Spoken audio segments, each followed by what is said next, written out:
Krishnaiah, wife of slain IAS officer G Krishnaiah, has filed a petition in the Supreme Court against the premature release of Bahubali, Anand Mohan. The Supreme Court has also agreed to hear this matter on the 8th of May. Remember, Anand Mohan was released from prison because a change of prison laws that had been done by the Bihar government, which in fact had led to a lot of backlash against them as well. Now, the family of the slain IAS officer, in fact, have filed a petition. This is something that they had said after the court orders had come and when Anand Mohan had been released, that they will be fighting this legally. So now we're understanding the wife of the slain IAS officer, G Krishnaiah, is in fact filed a petition in the Supreme Court. And we're also understanding the top court, the apex court, in fact, has agreed to hear the matter on the 8th of May. As we were telling our viewers, this entire release of Anand Mohan had resulted into a political war of words, when many questioning what does this mean as far as the messaging that is being sent to convicts and criminals. First, let's bring in our legal correspondent, Ananya Bhatnagar, who's joining us on the broadcast.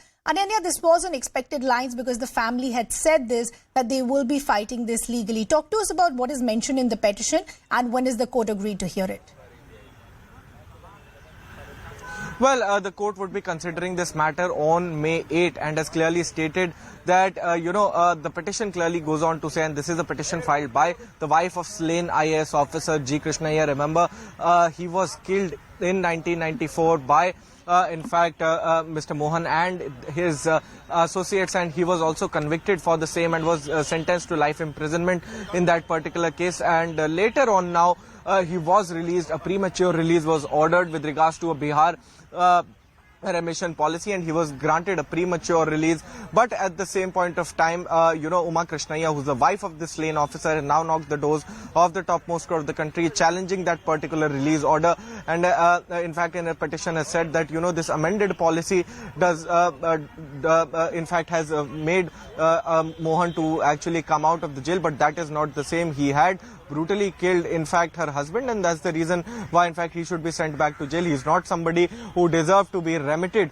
and needs to go back to the jail to serve this life imprisonment. Remember that according to the earlier policy of the Bihar government, people convicted of heinous crimes and also killing of government official, and remember, G Krishnaiah was an IAS officer and the district magistrate at that point of time, and was killed by Anand Mohan and his associates, and that's the reason why, in fact, he was sentenced to life imprisonment. But with the change in that particular policy and in fact the diminishing of the clause with regards to the government official, he was actually released from the jail recently, and a lot of furor had happened over this, and politics also happening over that particular thing. But at the same point of time, now on May 8, we'll have to wait and watch as to how the Supreme Court would be reacting to it, because remember that a similar case with regards to Bilkis Bano, where challenge to the remission that is being granted to the 11 convicts in the Bilkis Bano case is also pending before the topmost court of the country. So whether the matter would go before the same bench or a new bench would be constituted for this particular matter,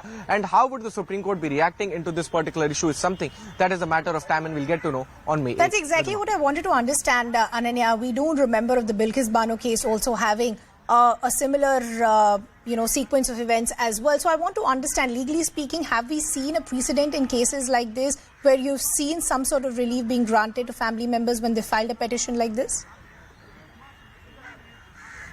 Well, as far as, the Bilkis Bano and Anand Mohan case is concerned, there is a slight difference, because remember that in the Bilkis Bano case, there was a judgment of the Supreme Court which had asked the Gujarat government to decide, in fact, with a particular policy in hand. But here, the Bihar government has done it after amendment into its own policy. So now, how would the Supreme Court would be reacting into this case might be a little different from what it could do in the Bilkis Bano case. So we'll have to wait and watch as to how things pan out when the matter is heard on May 8.